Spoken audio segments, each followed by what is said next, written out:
Yeah, you can set up- so if you link up automatically record or do it manually as well. But I can send you this Yeah. one though anyway. Well, you usually do, and I remember one of our first meetings or first podcasts, it just automatically Yeah. kind of recorded the whole thing, and then I told you about this that the other recordings, it just I couldn't access them for a certain reason, or I could see your links, but I couldn't download the actual videos, so that was quite annoying. Yeah, that is strange. And I'm good old technology. I at least yeah, have one software not working every week out of everything I'm using. But how is everybody? Looking fresh with the new trim, Brian. Very nice. But it's about time. And I were talking about the old oh yeah, profile picture that I have on Zoom that was hair down to my shoulders, and that was from 2021. But it Nice. was getting pretty nasty, and it was like finally time for a fresh cut. So Yeah, looking good. off with his head, so to speak. Yeah, Yeah, looking suave, man. yeah. Yeah, thanks. Let's hop into this, guys. I'm game Let's do for it. it. All right, so everybody, welcome back to Pragmatic Powerhouse podcast. We're back with episode two. I have with me Brian, Sam, and Lars once again. Gents, how are you? good man, thanks. Fantastic. Yeah, I mean, I'm good. It's been a weird week. But we'll get into the conversation, man, and maybe some things come up through the questions that we're going to address and how that's shown up in my personal experience this week. So overall, I'm good, but definitely some points of reflection. Yeah, I look forward to Yeah. hearing more about it. Yeah, definitely. All Yeah, and right, I'm sorry for like just saying dive into it. I forgot. Johnny, how are you? And I'm Lars, really how good, are thank you? you. Really good, thank you. Yeah, yeah, life is really good. Love Beautiful. that answer. Yeah. Lars, what about you, man? Oh, I've answered it as well. It was kind of brief, but yeah, all good here, man. All good here. Johnny knows it has been a bit what Sam said. It has been a rough couple of weeks in terms of emotional state. Nothing too crazy on the material side of things, or work life, relationship life. No real dramatic changes there, but I did have a quite hard time the last 2 weeks with managing my emotional state. We can obviously get into that because a lot of these questions that we got, at least from my clients, heavily relate to that stuff. So it's all gonna find its place, I believe, in this conversation.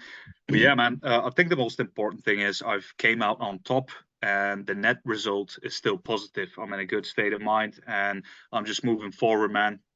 That's what it comes down to, right? So yeah, all Forward ever good here. forward. Great.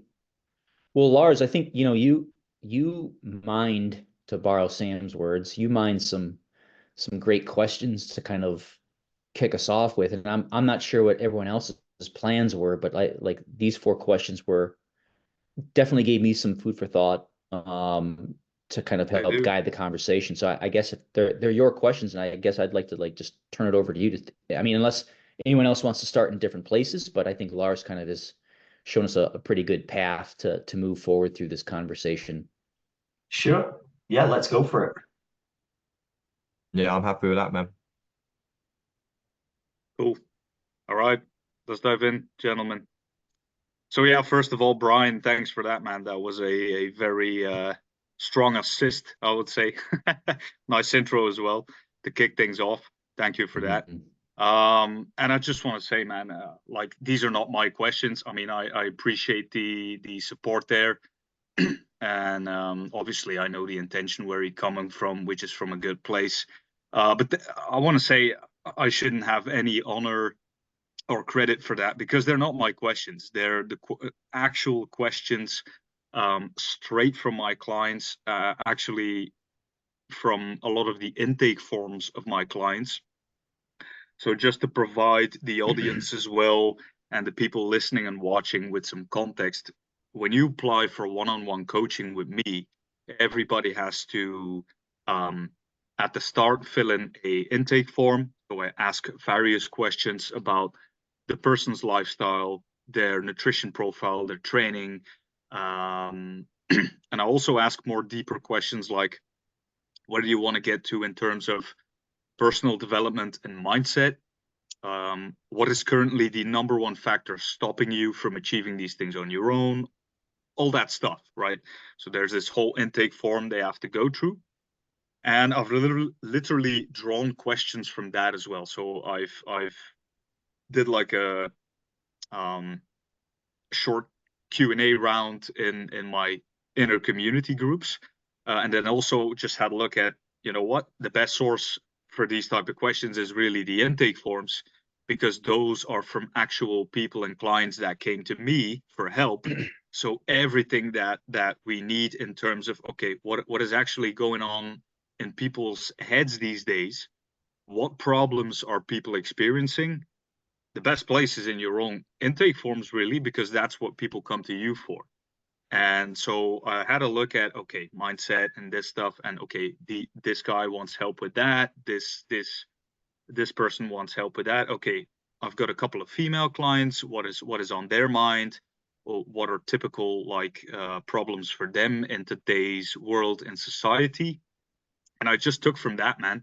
And yeah, I came up with these 4 kind of things that overlap with many of my clients. So followers, clients, also people that I know. And I just took the 4 main things that were like, yeah, that's probably what a lot of people will resonate to. So here we are. Yeah. Did you want to read that first one? Yeah, man, let's get into it. So the first question was actually from one of my female clients. So the question is, how do I stop being a people pleaser and shoving myself away to keep others happy? I realize it's not helping anyone, but I just can't seem to prioritize my own self-care. I constantly find myself apologizing for everything and to everyone. And I would like to have more inner peace in my head, calm my mind, and feel more confident. So yeah, that's a whole bunch. But I guess the overarching question here that I think a lot of people these days will really feel is, how do I stop being so goddamn overcommitted to everybody else around me, trying to keep them happy, while I know for a full fact that I'm neglecting myself, I'm neglecting my sleep, I'm neglecting my physical fitness, I'm neglecting my nutrition, I'm not taking care of myself in the way I deep down inside know I should, to be, functioning optimally on a mental level, on a physical level, in terms of energy. How do I do that? I think that is a big one for many of the clients that all 4 of us coach, right? I think we could probably agree on that. I think that's a really strong synthesis of that question, like overcommitted and self-neglect. And when I first read that question, it was something that I deeply resonated with. I've strongly identified with being a people pleaser for a long while. And almost took a negative spin on it until I had a conversation with, inherently, it's not a bad thing. But I think one of the other questions comes down to boundaries and understanding where your boundaries are at and what you need to do to look after yourself so that you're showing up for you before being able to pour your cup and energy and love and care into other people. I think where I was at, and probably took the hit on myself, even when I was eating well, sleeping pretty well, I'd got back into training. I started doing all of these things, and I still felt this kind of like, call it gut instinct or intuition, but there was a sinking feeling that I had within the pit of myself that whatever I'm doing isn't serving me for the best. And I think there was an element of wanting to avoid conflict. There was an element of wanting to not let people down by speaking truly how I felt, of what I needed to do. And I think this is an ever learning curve and experience where you're discovering more about yourself. And to me, it was passing these feelings, thoughts, and emotions without a judgment, whereas I used to really judge them. I'm like, if I'm feeling this or thinking this, I'm doing something wrong. Or if I'm feeling this and thinking it, it must mean that I am. So there wasn't only judgment, but there was attachment. And I used to get like at the worst point, I say the worst point, it was when I knew I had resentment in my heart for someone that I loved. Like I cared for her, I loved her. But I also like resented her at points as well. And I'm like, why, what am I resenting here? And I think it was because I was constraining my own growth, not willing to let go of a relationship that I was truly attached to, because I think people pleasers have this inherent want to care, love, and look after the people around them, but it can also be a means of distracting ourselves from the true work that needs to be done, which is to look after yourself first, and everything else falls into place around that. And it's not a simple process, and it's a long process, and it's untimely. There's no deadline for it. But how did I manage to move from that and stop being a people pleaser? It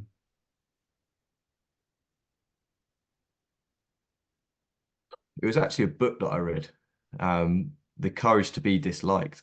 I don't know if any of you guys have read it, but they look at Alfred Adler, who's kind of up there with one of the foundational psychologists, but not so much recognition as Freud and Jung.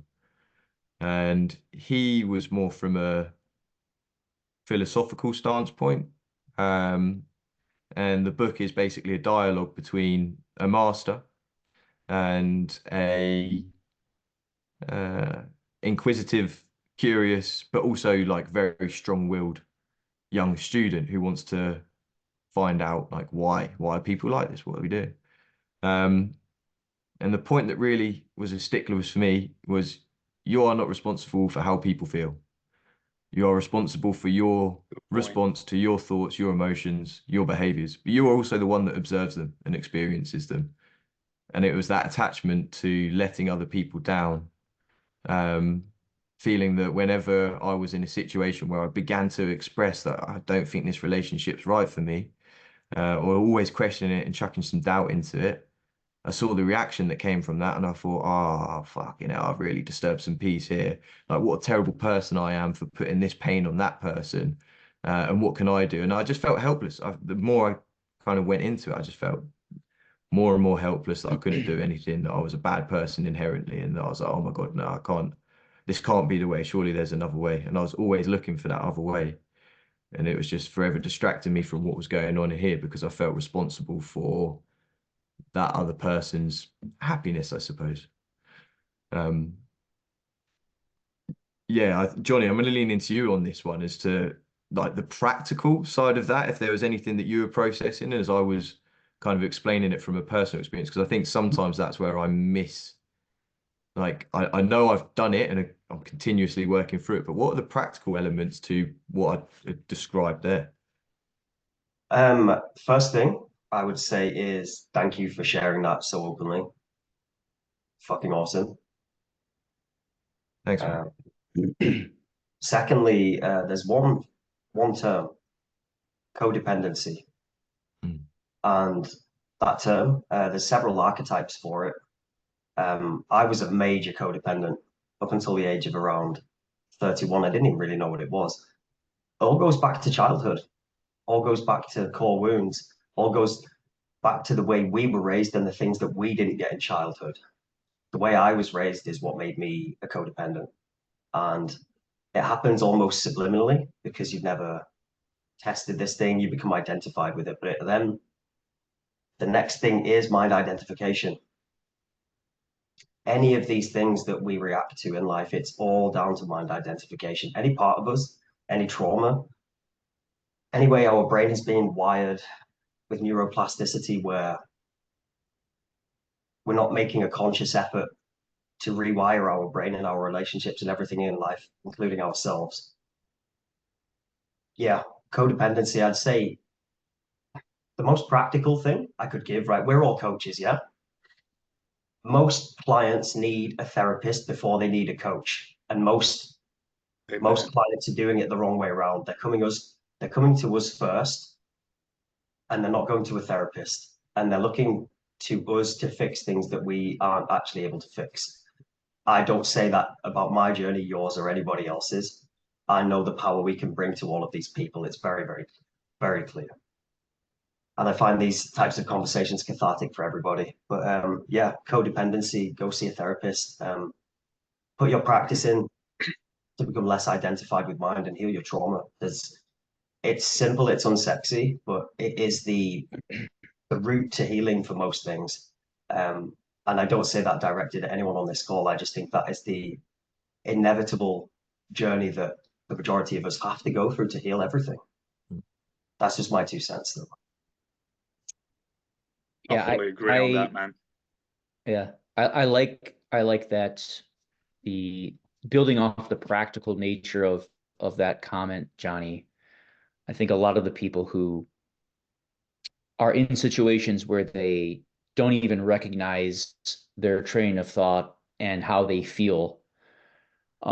I think a really great starting point for people to stop being a people pleaser and try to prioritize their self-care is to reverse design their life and how they go about their day. What is the end goal? What is the life that they want to live? What does it look like? Paint me a picture of what a typical day in your perfect life would look like. And then what do you need to do working back at each particular stage to then arrive at where you are now? So now you have imagined, hopefully, where the end result is, and you've looked at the steps you need to take to get there. Now, like Johnny said, totally agree that therapy is the better choice of a place to start with for a trained professional. I know in America, the scope of practice that a life coach and strength coach can work on in these things is we can only look forward. We can't look back at past traumas. And I'm not sure what it's like in the UK or in Belgium. But I find if you don't even have the awareness of what the issue is, it's hard to diagnose it, and it's hard to like figure out, well, what's the first step I have to take? And I think that's when it comes to solving, whether it's how do I add 10 pounds onto my back squat, or how do I stop a train of anxious thoughts rolling through my brain? I think the first step that's beneficial to people, at least that I've used in my practice and coaching, is what is the end? What does the end look like? What does the perfect life look like for you, or a life that's idealized, and then build yourself back from there. That's That's good stuff. incredibly practical. Yeah. So I think that's a good step. As I think it for, and this is just like another perspective on that, right? And understanding the importance of understanding your client. I tried that exercise with when I was in youth development, and these guys had grown up in the care system, so some of them real deep traumas. Working with them at 18, 19, 20 years old. When I pulled that exercise up, let's like look at the aspirational life. Let's look at where we're currently at and what are the 3 big steps that we need to take. The first response was people like us don't get to live our dream lives. Now there's like real deep belief systems in there. So I think like I was completely thrown off track at that comment. And then we had the conversation and eventually we did get into the task, but there was, I think it sums up perfectly there what you said. Like as coaches, we can look forward, but don't necessarily recognize like what's gone on to look back and help identify the crux of what's going on in people's lives for them showing up in the way that they are today.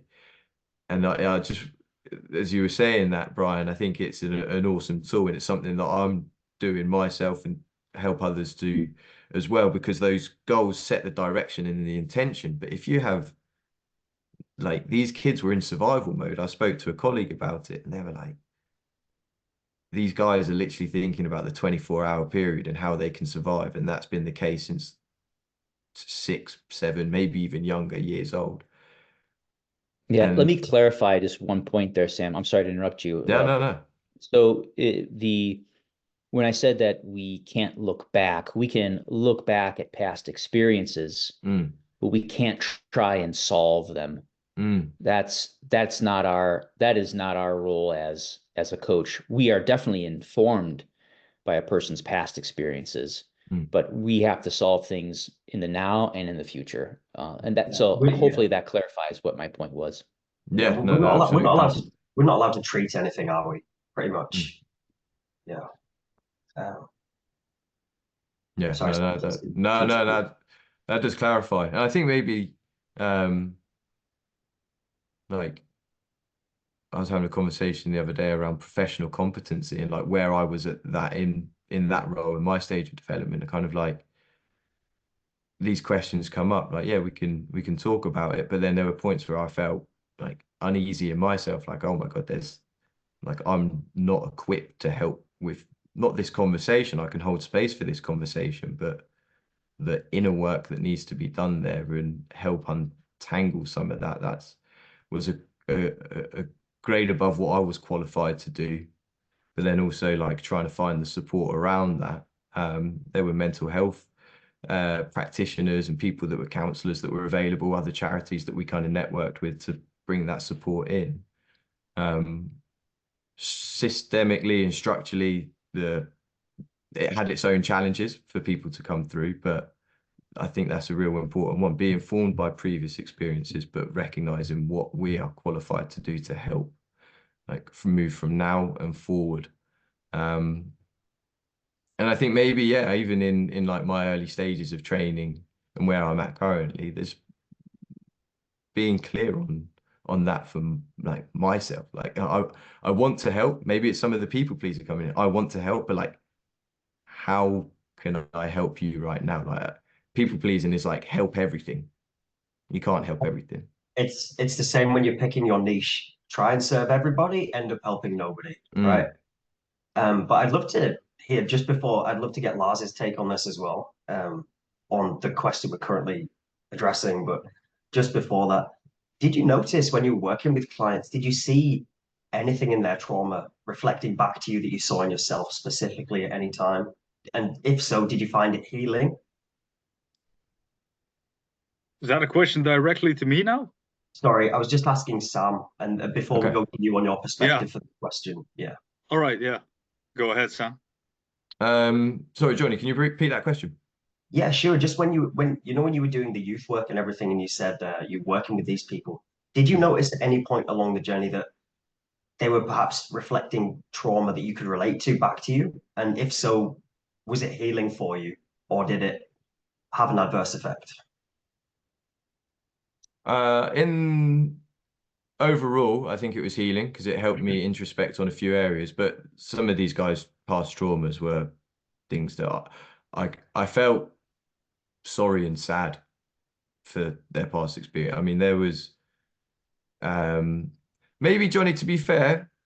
So I've spoken about this with my mum. I've never really opened up on it, to be fair. But my older brother, we've got different dads, right? But I always saw him as my older brother, and I remember I had this like my therapist always used to ask me like when you're going through some tough times, are there any like images or memories that keep coming up? And I remember my brother vividly going on holiday.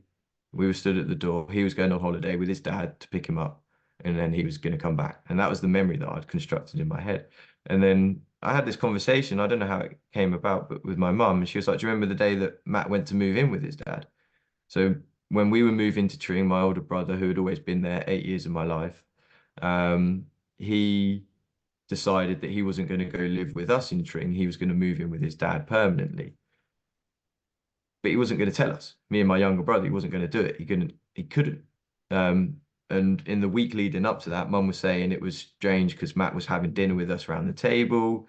He was much more engaged and present and like involved within like just the family being together. And he kind of packed his bags, and after dinner, he had his bags packed, but after dinner, Mum was saying that at the door, she realized something, it kind of clicked for her. She's like, oh my God, you're not coming back, are you? So I guess I resonated with a sense of abandonment because I felt really, when this conversation happened, I just started crying. I was like, oh my God, like I remember my brother going on holiday. He wasn't going on holiday. That's the way I think I constructed it in my mind. But I just remember that point at which he left. He did say goodbye to us, but yeah, I guess I felt abandoned from that. Maybe I think that fed into some of the people pleasing. I always like, if I hurt this person, they're gonna like, they're gonna leave me, man. And again, thank you for being so open and honest there. I really appreciate it. No, thank you for the question. Mm. Yeah, there's a Lars, lot of inner work to go on there. But yeah, we'll head yeah, to Lars. So I did I just that was a little like side no, note. The work's I think ongoing. I admire the fact we can do it so openly and honest. I really do. Lars, I would love to hear your take on the first question as well. Absolutely, man. My pleasure. So I see this fucking timer thing going already Hey, again. don't worry, we can jump back on like 5 minutes and we Yeah, can that's record the part two. Yeah.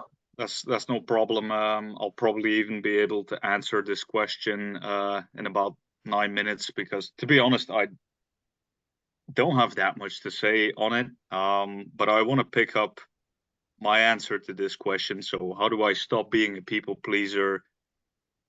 Putting myself to the side, sacrificing myself, not taking care of myself because I'm always putting other people first.